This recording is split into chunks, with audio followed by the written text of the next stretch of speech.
Halo guys, kembali lagi bersama gua Nandi.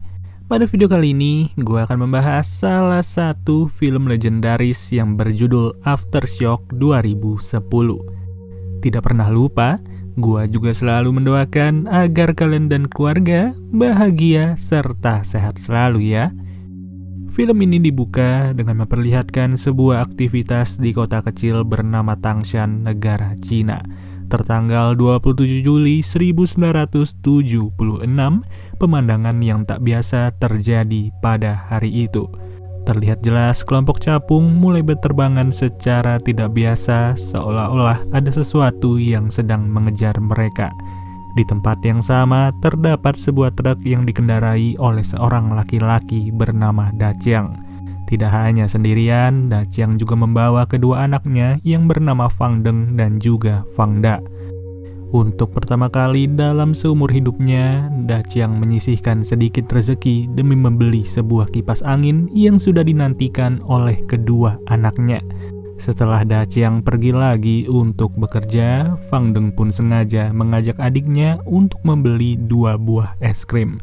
Namun Fang Da tidak bisa menikmati es krimnya setelah salah seorang anak nakal sengaja merebut es krim tersebut begitu saja. Melihat hal itu, Fang Deng segera menyelamatkan saudaranya serta menyuruhnya untuk berlari menuju ke rumah. Sesampainya di rumah, Fang Deng beserta Fang Da tidak lagi sempat untuk menyapa ibu mereka yang bernama Li Yuan, yang dimana mereka berdua langsung buru-buru untuk menyalakan sebuah kipas angin yang sudah dibeli oleh ayah mereka. Nampak jelas ekspresi kedua anak tersebut benar-benar bahagia setelah mereka bisa merasakan bagaimana rasanya memiliki kipas angin untuk pertama kali. Dari rasa bahagia yang tidak terbayar itu, bisa dibilang kehidupan di keluarga ini tidaklah berada dalam kondisi ekonomi yang berkelimpahan.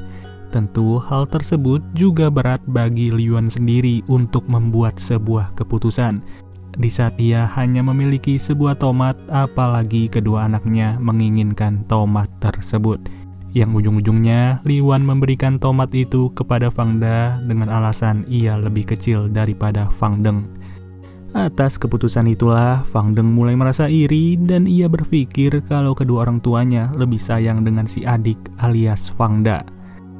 Di malam yang sama, Da Chiang masih harus bekerja lagi sebagai seorang buruh proyek. Tidak ada kata istirahat bagi kedua orang tua ini, asalkan pekerjaan itu tergolong halal dan juga membawa rasa cukup. Tapi ya siapa sangka, di saat Fang Deng beserta Fang Da lagi tidur, ikan-ikan yang berada di dalam akuarium mulai melompat keluar tanpa alasan yang jelas. Dan ternyata, hal itu merupakan pertanda dari adanya sebuah bencana besar, yang dimana kota Tangshan ini harus menghadapi gempa tektonik berskala 7,5 skala Richter. Tentu dari adanya guncangan yang kuat, seluruh bangunan pun langsung diporak-porandakan dalam sekejap sampai-sampai warga yang tertidur tidak lagi sempat menyelamatkan diri.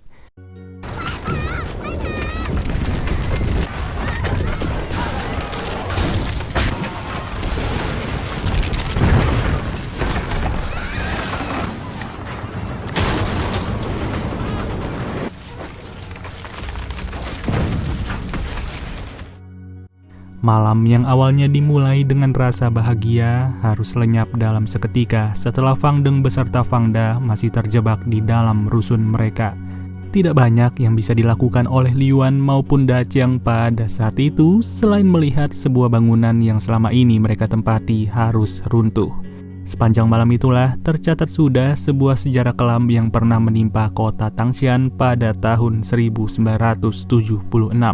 Belum diketahui pasti ada berapa korban yang tewas dalam bencana ini, namun yang jelas Li Yuan pun harus menghadapi lagi sebuah fakta memilukan, yang dimana sang suami sempat terpisah dengan dirinya di saat Da Chiang mencoba untuk menyelamatkan Fang Deng maupun Fang Da.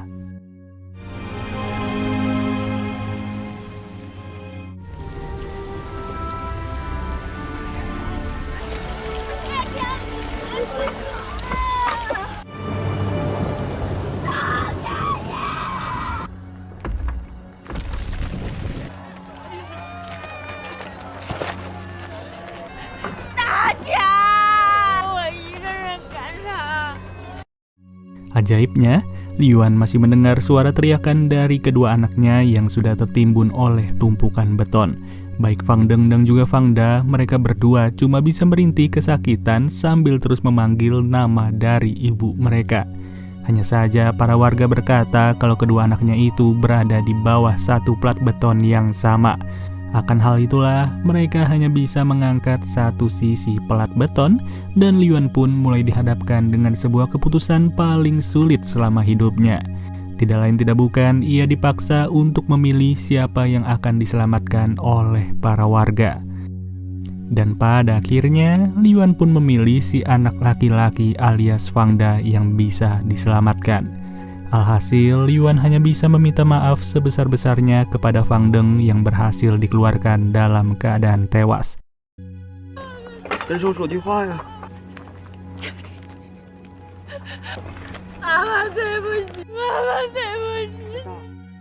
Lebih dari 7 jam setelah terjadinya gempa tersebut, Liuan pun langsung dievakuasi oleh regu penyelamat sambil menggendong Fang Da yang berhasil diselamatkan. Namun tanpa disadari oleh Liuan sendiri, keajaiban masihlah berada di pihak Fang Deng, yang dimana ia mulai terbangun tepat di sebelah jasad dari ayahnya, dan Fang Deng kecil yang tidak tahu apa-apa harus terus kebingungan dalam kondisi yang masih lemas seperti itu. Alhasil ia hanya bisa mencari-cari keberadaan ibunya sambil terus melihat kondisi sekitar yang sama sekali tidak ia kenal. Untung saja, pada saat itulah Fang Deng langsung ditolong oleh salah seorang sukarelawan dan ia pun dibawa ke pusat pertolongan anak-anak yatim. Seiring berjalannya waktu, keberadaan Fang Deng mulai menarik perhatian sepasang tentara yang selama ini tidak bisa lagi memiliki keturunan. Lebih jelasnya, laki-laki yang bernama Wang berencana untuk membawa Fang Deng sebagai anak angkat setelah istrinya yang bernama Guilan terus-terusan mengeluh ingin memiliki anak. Maka dari itulah, tanpa perlu berpikir lagi, Fang Deng pun mulai diajak ke tempat tinggal orang tua barunya yang terlihat sangat peduli. Pada lain situasi, nenek beserta bibi dari Fang Da sengaja berkunjung ke rumahnya Liuan yang sejauh ini masih berada di kota Tangshan. Si nenek merasa kalau Fang Da akan jauh lebih aman jika berada di kota lain, mengingat gempa susulan bisa saja terjadi lagi di kota Fangshan ini. Ya, apa boleh buat, meski tidak rela dengan kenyataan tersebut, Liuan pun mau gak mau harus mengiyakan tawaran itu. Dan dari perbincangan itulah, isak tangis langsung pecah dalam sekejap setelah Liuan menyadari kalau keluarga kecilnya tidak lagi berjumlah 4 orang. Bahkan, Liuan masih harus merelakan kepergian Fang Da yang sengaja dibawa oleh nenek beserta bibinya.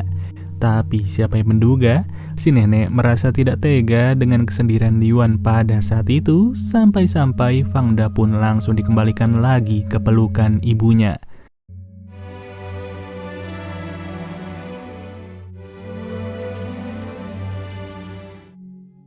Jelas berbeda dengan Fang Deng yang keberadaannya harus dibawa oleh orang tua baru. Semenjak diangkat oleh Wang dan juga Hulian, Fang Deng sendiri sangat jarang untuk tersenyum apalagi berbicara. Namun meskipun begitu, rasa sayang kedua orang tua angkatnya tidaklah bisa diremehkan. Yang dimana Fang Deng langsung didaftarkan ke sebuah sekolah demi menimba ilmu-ilmu dasar maupun pengetahuan. Singkat waktu, 10 tahun sudah berlalu dan kini kita berada di tahun 1986. Pada tahun ini, Fang Da terlihat sudah beranjak dewasa, begitupun halnya dengan Liuan yang sudah memiliki pekerjaan tetap. Ya, selayaknya keinginan orang tua pada umumnya, Liuan pun terus-terusan berharap kalau Fang Da bisa menjadi anak yang berprestasi di sekolah. Tapi apa daya, Fang Da yang harus hidup dengan tangan palsu tidak benar-benar menuruti perintah ibunya. Melainkan ia malah memilih untuk berjualan serta bolos dari sekolah, sampai-sampai Liuan pun harus dipanggil oleh pihak sekolah. Dan pada akhirnya, Fang Da dikeluarkan dari sekolah tersebut setelah ia diketahui 15 hari bolos secara beruntun. Pada kondisi lainnya, terlihat jelas kalau Fang Deng sudahlah menjadi gadis yang sangat dewasa. Hanya saja selama masa pertumbuhannya, pikiran Fang Deng tidak pernah lepas dari insiden gempa bumi yang sempat menimpa dirinya. Bertahun-tahun menjalani pendidikan di sekolah yang sama, kini Fang Deng sudahlah lulus dari masa SMA. Dari situlah ia pun akan dikuliahkan keluar kota oleh orang tua angkatnya, yang dimana Fang Deng berniat untuk mengambil jurusan kedokteran.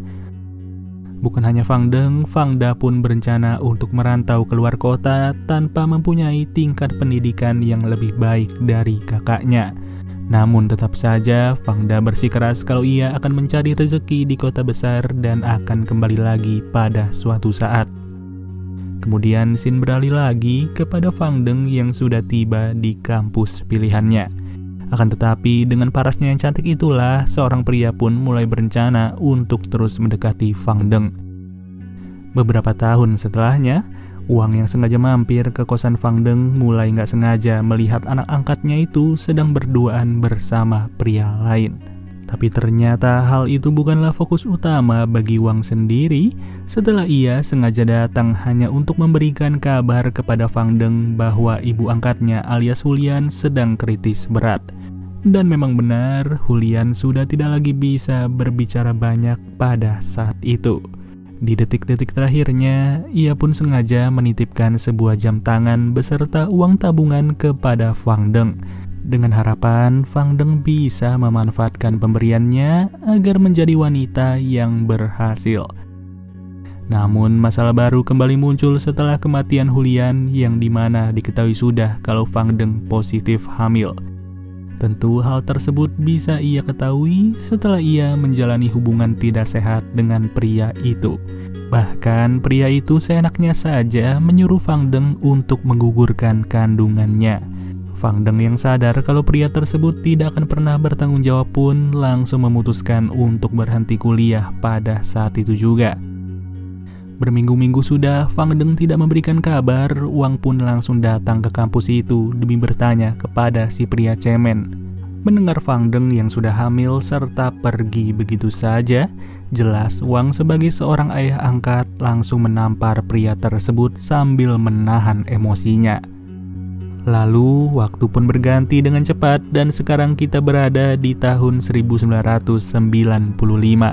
Di tahun ini terlihat jelas kalau Fang Da sudahlah menjadi anak yang sukses dan ia pun sengaja berkunjung ke rumah ibunya sambil membawa kekasih yang bernama Xiao He. Pada malam itu jugalah Fang Da langsung mengajak ibunya untuk makan malam di sebuah restoran ternama demi membahagiakan ibunya yang sudah lama hidup sendirian. Fang Da yang tidak rela kalau ibunya harus hidup seperti ini pun berniat untuk mengajak si ibu tinggal bersama di pusat kota. Apabila masih tidak mau, Fang Da juga memiliki rezeki yang cukup dan ia bisa membelikan ibunya sebuah apartemen di pusat kota. Tapi apa daya, Liuan benar-benar menolak semua tawaran itu dengan alasan ia akan tetap tinggal di kota Tangshan demi mengenang kehidupan lamanya. Sama halnya dengan Fang Da yang sudah sukses, Fang Deng terlihat sudah berhasil menjalani hidup dengan berprofesi sebagai guru bahasa Inggris. Luar biasanya lagi, Fang Deng juga berhasil menghidupi anaknya yang bernama Dian, walaupun ia hanya tinggal seorang diri sampai saat ini. 3 tahun setelahnya, terlihat kalau Liuan sudah diberkahi seorang cucu yang masih sangat kecil. Jelas dengan lahirnya anak tersebut, Fang Da dan juga Xiao He pun langsung mengajak Liuan untuk ikut ke pusat kota demi menjalani kehidupan berkeluarga di rumah mereka. Sedangkan Fang Deng yang sudah lama tidak memberikan kabar sengaja mendatangi Wang yang lagi menghabiskan masa pensiunnya. Ya, tidak terasa memang waktu berjalan begitu cepat dan Wang sendiri bisa menyaksikan keberhasilan anak angkatnya. Bahkan Fang Deng juga bercerita kalau ia akan dinikahi oleh orang Kanada yang bernama Alexander. Mendengar hal tersebut, jelas Wang langsung bahagia asalkan calon suaminya adalah orang yang baik dan juga berani untuk bertanggung jawab. Singkat cerita, waktu sudah berganti lagi ke tahun 2008 yang dimana Fang Da mulai diberitahu kalau baru saja terjadi lagi sebuah gempa di kota Tangshan. Alhasil, kabar itu pun juga menyebar sampai ke kota Vancouver di negara Kanada. Dan tentu saja, Fang Deng pun langsung teringat lagi sebuah peristiwa yang sempat menimpa masa kecilnya. Melihat si istri yang terus-terusan memikirkan hal tersebut, Alexander sebagai suami sengaja untuk mengizinkan Fang Deng kembali ke kota Tangshan. Tentu, Fang Deng akan kembali bukan lagi sebagai warga, melainkan ia akan kembali sebagai sukarelawan. I have to go help them. I understand.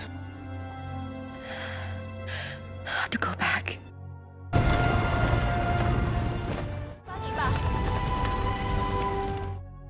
Bukan hanya Fang Deng, Fang Da juga kembali lagi ke kota tersebut demi berpartisipasi sebagai sukarelawan serta menolong para warga di kampungnya.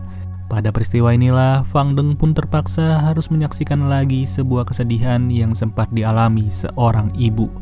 Ketika anaknya dinyatakan sekarat di depan mata, perempuan itu pun menyuruh para petugas untuk memotong kaki anaknya. Asalkan si anak bisa dikeluarkan secara selamat dari reruntuhan itu dan kembali menjalani hidup bersama ibunya. Melihat hal itu, jelas Fang Deng langsung sadar bahwa seorang ibu akan selalu mengambil keputusan yang terbaik. Yang dimana hal itu juga kembali ia dengar di saat Fang Da sedang bercerita mengenai masa lalunya kepada warga setempat.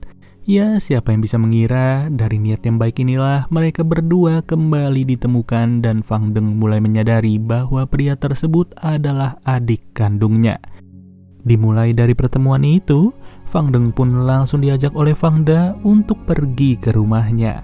Tentu kehadiran Fang Deng langsung disambut bahagia oleh Xiao He dan juga si buah hati yang terlihat sudah besar. Ditambah lagi, Fang Deng juga kembali melihat keberadaan ibunya yang sudah menua serta dipenuhi uban di sekujur rambutnya. Bisa dibayangkan bagaimana rasanya tidak bertemu selama 32 tahun dan selama ini Liyuan mengira kalau putrinya sudahlah meninggal. Seiring berjalannya waktu, Fang Deng pun tidak perlu lagi berebut sebuah tomat dengan Fang Da dikarenakan Liyuan sudah menyediakan itu secara cukup selama 32 tahun. Kalau boleh jujur, scene ini benar-benar dalam banget dan terlihat jelas bahwa seorang ibu selalu ingin yang terbaik untuk anaknya.